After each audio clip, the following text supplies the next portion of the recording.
muitas vezes citam erradamente a Escritura, porque não tem intimidade, né? Não conhecem bem o texto.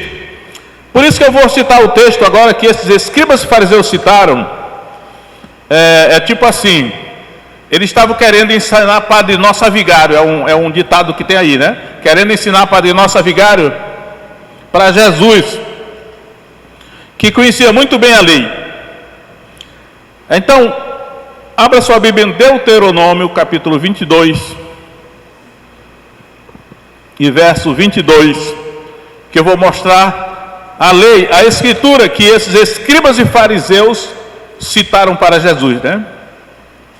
Vamos lá, Deuteronômio 22, 22, olha só. Quando um homem for achado deitado com mulher que tenha marido, então ambos morrerão. Quantos morrerão?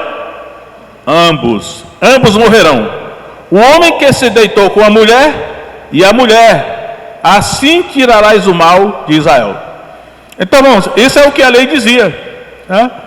Então, como essa mulher que foi trazida diante de Jesus, ela foi apanhada em flagrante adultério, ou no próprio ato adulterando, é claro que os escribas e fariseus, eles pegaram o homem e a mulher, né? Eles pegaram os dois, porque a mulher não estava adulterando sozinha, né? E aí só que eles trouxeram só a mulher. E ainda cita a Escritura, esse texto que eu li, dizendo: na lei Moisés manda que as tais sejam apedrejadas, mas não era isso que a lei dizia. A lei dizia que ambos serão mortos, né? Mortos serão mortos. É claro que era por apedrejamento, porque o contexto lá fala em apedrejamento. Então, irmãos, primeira coisa, né? E claro que Jesus sabia disso. Claro que Jesus sabia que eles estavam usando indevidamente a lei, adotando parcialmente a lei, e estavam querendo induzir Jesus. Eles queriam armar uma arapuca para Jesus, né? Porque se Jesus tomasse o partido a favor da lei, como eles estavam citando, Jesus seria acusado, né? E se fosse o contrário, também seria acusado. Então, pois, eu acredito que o primeiro ponto que a gente poderia ter é o seguinte: olha, quando você for citar a Escritura, procure saber bem o que está escrito lá, porque se você omitir uma vírgula ou omitir uma palavra, você acaba errando, né? Então esse foi o primeiro erro que eles cometeram, citando erradamente a lei, que era a Escritura que eles estavam aí citando. E aí Jesus, diante daquela acusação dos escribas e fariseus, ele inclinou-se, diz aí, né? Ele inclinou-se e escrevia com o dedo na terra. E Jesus ficou calado ali, né? Ele só inclinou-se lá e escrevia com o dedo na terra, e ele ficou lá, não falou mais nada. Mas aí, como perseverassem perguntando-lhe, ou seja, eles insistiram em perguntar, né? E aí, mestre, o senhor não vai falar nada não? O que o senhor vai dizer mesmo? Aí Jesus endireitou-se, né? Ele ficou em pé de novo, e ele falou exatamente isso aí, ó. Verso 7: aquele que dentre vós está sem pecado, seja o primeiro que atire pedra contra ela. Então, quem está sem pecado, atira a primeira pedra. Porque essa questão do apedrejamento tem toda a orientação lá no Antigo Testamento, né? Que quando alguém fosse acusado, e os acusadores, a pessoa que tivesse acusado no primeiro lugar, seria a primeira que atiraria a pedra. Que havia uma responsabilidade, atirar a pedra dos outros tem uma responsabilidade, né? E aí, Jesus falou isso para eles, ó: aquele dentre vós que está sem pecado, atire a primeira pedra. E aí, irmãos, levanta aqui a seguinte questão, e aí eu vou dizer para os irmãos aqui o que Jesus está aqui ensinando, né? Para você acusar alguém de algum pecado, Você precisa estar sem pecado. E aí eu diria mais hoje, estudando esse texto, que às vezes sem pecado totalmente, às vezes é difícil de estar, né? Às vezes é até um pecadinho, porque realmente existe pecadinho. Ou pode ser um pecado da mesma natureza. Então o que Jesus quis dizer aqui foi o seguinte, ó, esses homens que estavam acusando essa mulher, Jesus falou: onde estão os teus acusadores? Eles eram os acusadores, escribas e fariseus. Eles estavam acusando aquela mulher de adultério, porque a lei dizia isso. Mas aí Jesus mostrou para ele o seguinte, ó, eles que estavam acusando a mulher, eles estavam cometendo o mesmo pecado. Aí eu vou mostrar para vocês como. Vamos lá. Mateus, capítulo 5.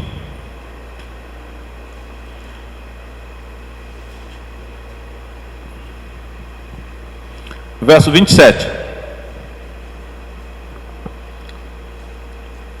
Mateus 5, 27. Ouviste que foi dito aos antigos: não cometerás adultério.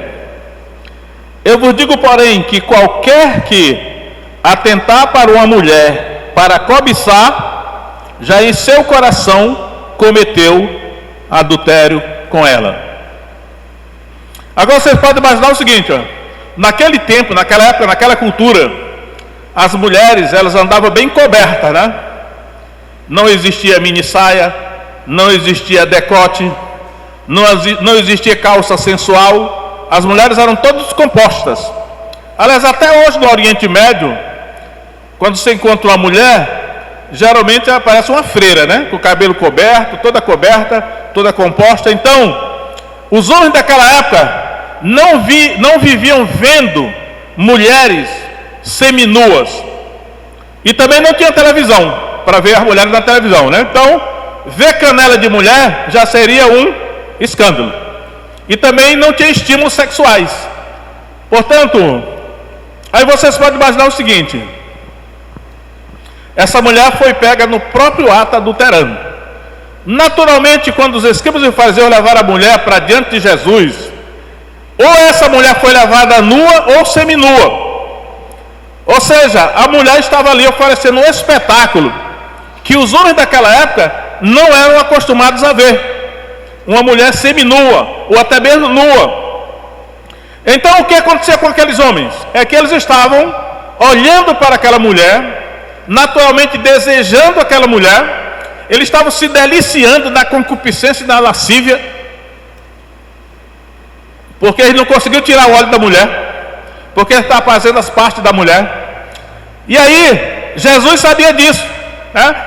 E eles caíram na mesma palavra que Jesus disse: aquele que atentar numa mulher para cobiçar, já em seu coração cometeu adultério com ela. Ou seja, todos aqueles homens estavam adulterando com aquela mulher, porque estavam desejando, estavam contemplando, a libido estava aflorada. Só tinha uma pessoa ali que não estava desejando aquela mulher, que era Jesus. Até creio hoje, porque quando diz que Jesus se inclinou e escrevia sobre a terra, um dos motivos que eu acho que Jesus se inclinou foi para não olhar para a mulher. É porque se Jesus olhasse para a mulher seminua, semidespida, despida, provavelmente era uma mulher bonita. Se Jesus tivesse olhado para ela, será que Jesus teria pecado? Não sei, porque Jesus não tinha pecado, mas ele era homem, né? Então, o certo é que ele se inclinou e ficou escrevendo na terra. Um dos motivos que eu acho era esse, para não olhar para a mulher. Mas no texto de Mateus, capítulo 5, verso 29 agora, eu vou continuar a leitura, diz assim: portanto, se o teu olho direito te escandalizar, arranca-o e atira-o para longe de ti, pois te é melhor que se perca um dos teus membros do que todo o teu corpo ser lançado no inferno. E se a tua mão direita te escandalizar, corta e atira para longe de ti, porque te é melhor que um dos teus membros se perca do que seja todo o teu corpo lançado no inferno. Ou seja, o que Mateus aqui está falando, na verdade Jesus está falando, segundo Mateus escreveu, é assim: você pode adulterar com os olhos ou adulterar com a mão, tá? Por isso que ele diz, se o teu olho direito te escandalizar, depois, se a tua mão direita te escandalizar. Então, Jesus está dizendo, olha, você pode adulterar com os olhos ou você pode adulterar com a mão. Porque lá no texto de Deuteronômio 22 vai dizer assim: se um homem encontrar uma mulher, tem várias situações que eu não vou entrar em detalhes aqui porque não vai dar tempo, mas se ele se encontrar uma mulher, tem assim, a mulher que é noiva, e pegar nela e se deitar com ela. Então o pegar nela aqui é o que Jesus está dizendo, né? Se a tua mão direita te escandalizar, arranca e lança fora, porque é melhor você entrar no céu sem uma mão do que com o corpo todo no inferno. E se o teu olho direito te escandalizar, corta, que é melhor você entrar no céu faltando um olho do que ser todo o corpo lançado no inferno. Ou seja, Jesus está dizendo, você pode adulterar com os olhos ou com a mão. Com a mão significa a consumação, né? A consumação, porque pegou na mulher, não significa naturalmente só pegar, que hoje seria assédio, mas significa se deitar com ela. Aqueles homens que estavam ali construindo o auditório de Jesus, os acusadores da mulher, pelo que eu sei só tinha homem ali. E aí eles estavam todos contemplando aquele espetáculo. Hoje não precisa disso porque tem a televisão, né? A televisão apresenta todo tipo de mulher em todo tipo de postura. Os homens podem se deliciar só olhando para a televisão. Aí Jesus está dizendo: quem de vocês estiver sem pecado, atira a primeira pedra. Por quê? Porque Jesus sabia que todos aqueles homens estavam cobiçando aquela mulher, estavam adulterando com o olho e estavam acusando a mulher de ter adulterado com a mão. Ou seja, fisicamente já, né? E aí, eu quero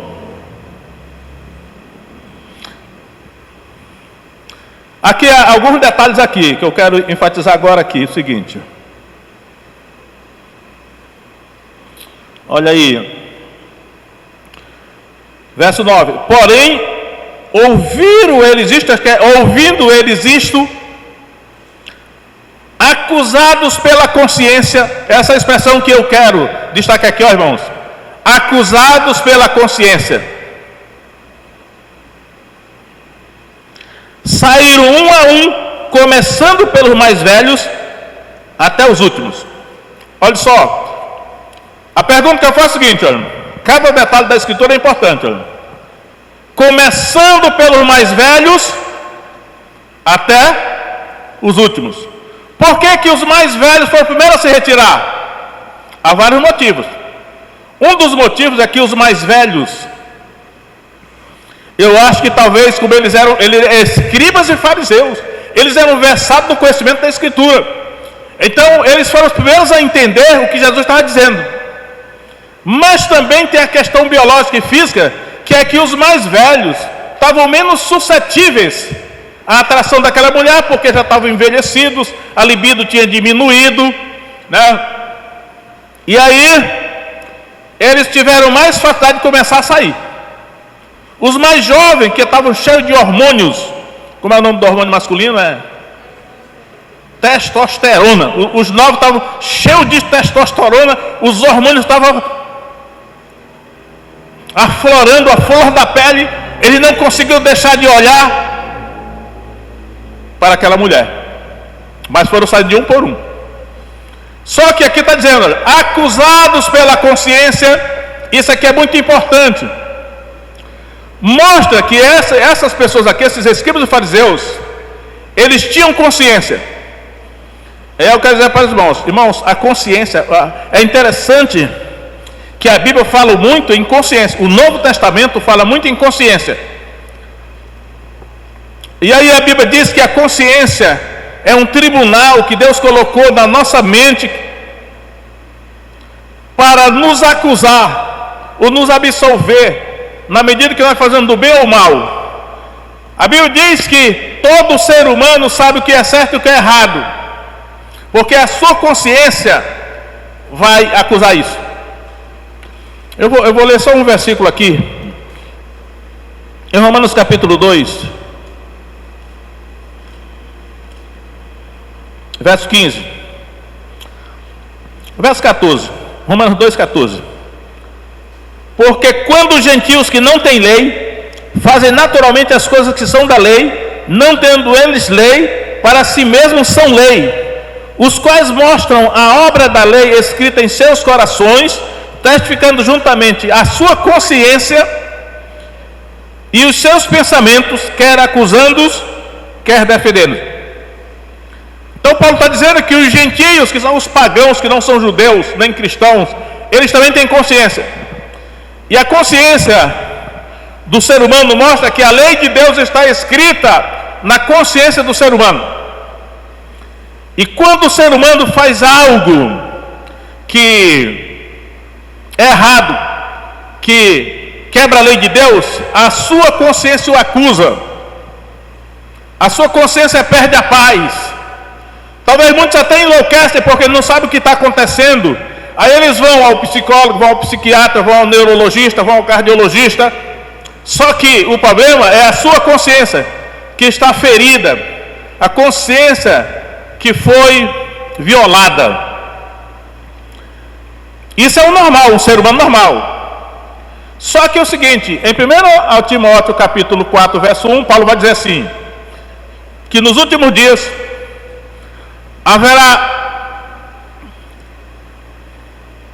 nos últimos dias,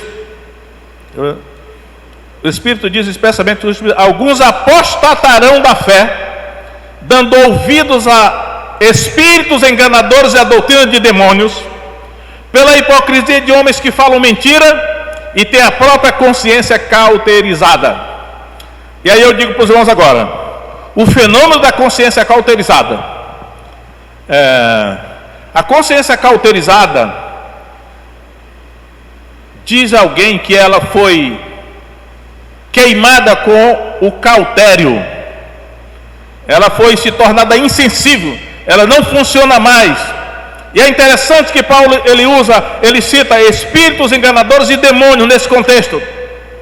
E aí eu fui ver que a linguagem que é usada em João capítulo 8, ele diz assim, desde o mais velho, né? Desde os mais velhos até os últimos. É a mesma linguagem que é usada em Sodoma e Gomorra. Em Atos 19, diz lá que os homens de Sodoma, desde os mais novos até os mais velhos, cercaram a casa de Ló, onde os 2 anjos estavam hospedados. E eles tentaram violar os 2 anjos. E aí os anjos feriram de cegueira todos aqueles homens de Sodoma. É interessante que alguns textos antes dizem assim, ora, os homens de Sodoma eram maus e grandes pecadores contra o Senhor. E aí vai dizer lá que os anjos feriram de cegueira, eles ficaram cegos e cansaram de procurar a porta da casa de Ló, mas eles não desistiram. Eu pensei assim, ora, lá em Sodoma, aqueles homens estavam com a consciência cauterizada. A consciência dele não os acusava mais. A consciência dele tinha se tornado inútil, porque ela já não funcionava.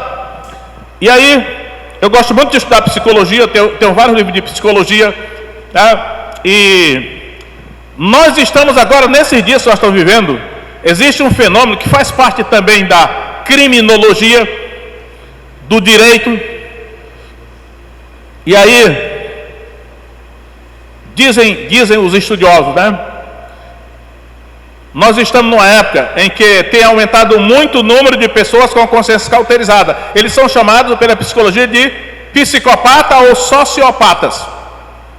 Algum psicólogo faz diferença entre psicopata e sociopata, outros acham que é a mesma coisa.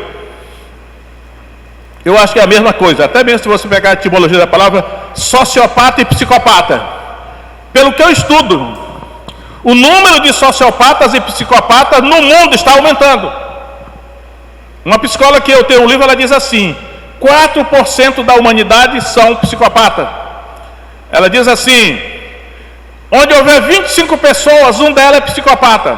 Ou seja, o psicopata, ele não tem consciência. Ele não tem consciência. A consciência dele não incomoda. Ele pode fazer qualquer coisa. Ele pode mentir, roubar, matar, enganar. E ele dorme tranquilo, porque essa pessoa não tem consciência. Alguns dizem assim, ele não tem emoções nem sentimentos. Eu acho que eles podem até ter emoções e sentimentos, mas, pelo que eu tenho estudado,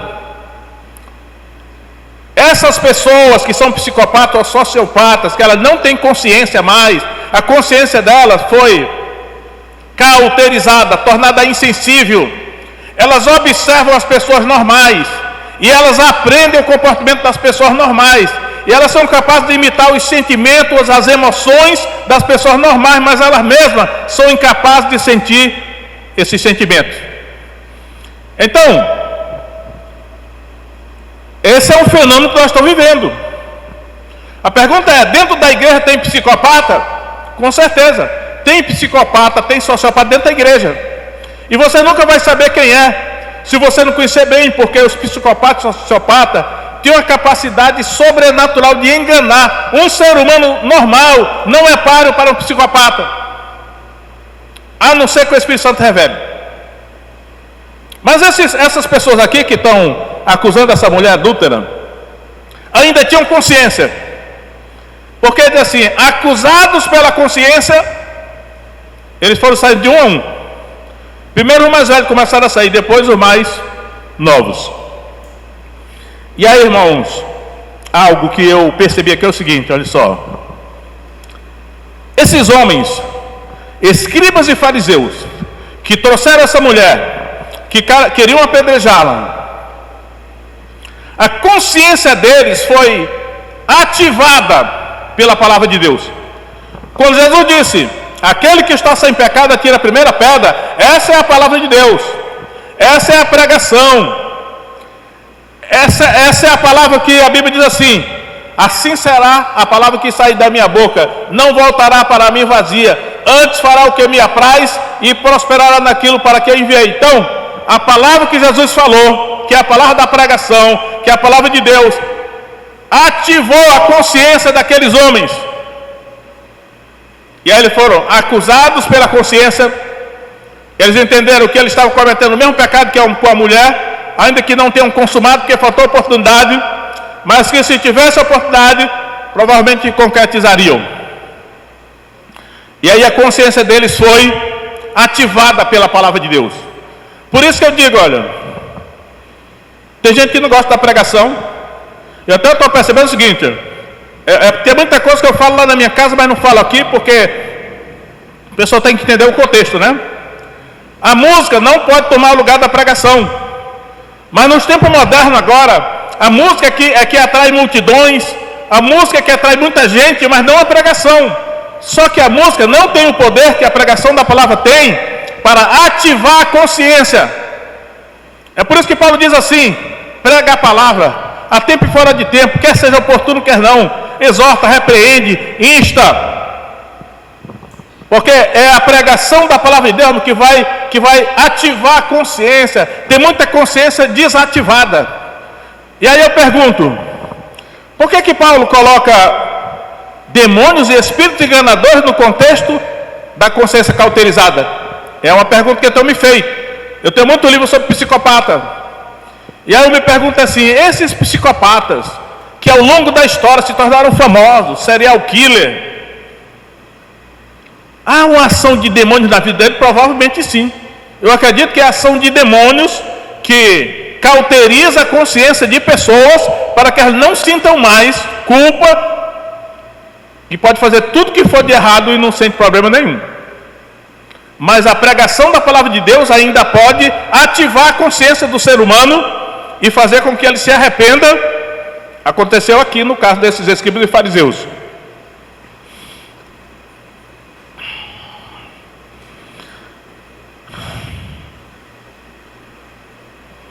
E aí, irmãos, quando eles se retiraram, diz assim, endireitando-se Jesus, verso 10, e não vendo a mais ninguém, senão a mulher, disse-lhe, mulher, onde estão aqueles teus acusadores? ninguém te condenou? Aí eu coloquei aqui, irmãos, assim, ó. O advogado calou o promotor. O promotor é o que acusa. Onde estão os teus acusadores? Os acusadores aqui eram os escribas e fariseus. Eles estavam fazendo o papel do diabo. Por quê? Apocalipse 12:10. Eu não vou abrir lá para ganhar tempo. Apocalipse diz: o acusador dos nossos irmãos, que diante de Deus os acusava de dia e de noite, é Satanás. Aliás, dizem que um dos significados de Satanás significa acusador. Os fariseus e os escribas estavam fazendo o papel de acusador, só que Jesus está fazendo o papel de advogado. Então, o advogado calou o promotor. Eles se retiraram porque não tinham mais o que acusar aquela mulher. Aí vem, o juiz absolveu a ré. Porque é o réu, né? Mas a mulher era ré. Então, o juiz absolveu a ré. Papel do promotor acusar, papel do advogado defender. Mas condenar é o juiz. Ninguém te condenou, só que aqui é a questão, irmão. Jesus, além de advogado, ele também é juiz.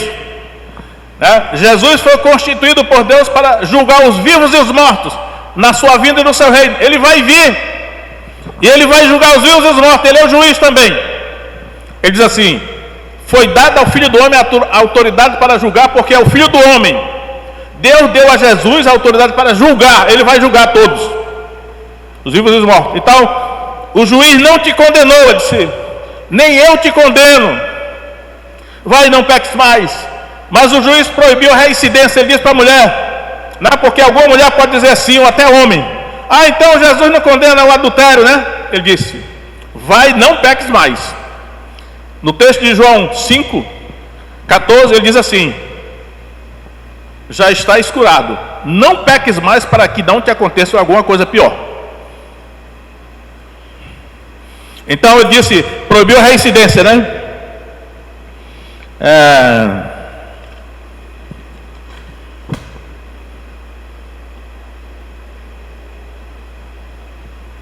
Mas essa mulher, ela sofreu uma pena. Hoje nós estamos vendo no Brasil, irmão, algumas pessoas, irmãos nossos, tendo o seu nome expostos publicamente. A exposição pública já é uma pena.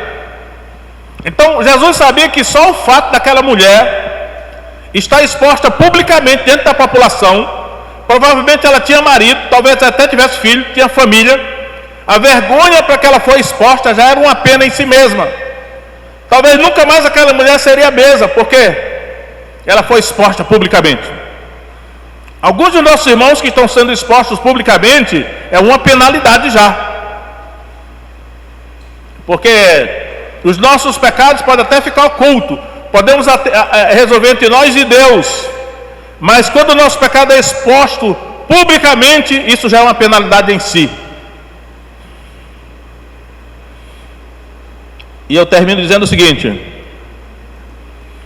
quando Jesus, duas vezes diz que Jesus se inclinou, acredito que ele praticamente se ajoelhou, ou se inclinou escrevendo na terra. Ele pode ter feito isso para orar, porque em Mateus 26:41 diz assim: vigiai e orai, para que não entreis em tentação. Eu acho que diante daquela mulher seminua, os homens todos de olho nela, Jesus se inclinou e começou a orar: livra-me da tentação. Devemos orar para que não entremos em tentação, para que o nosso nome também não seja exposto publicamente, né? Porque já é uma pena em si mesmo. Vamos orar, fique em pé, feche seus olhos. Nosso Deus e Pai,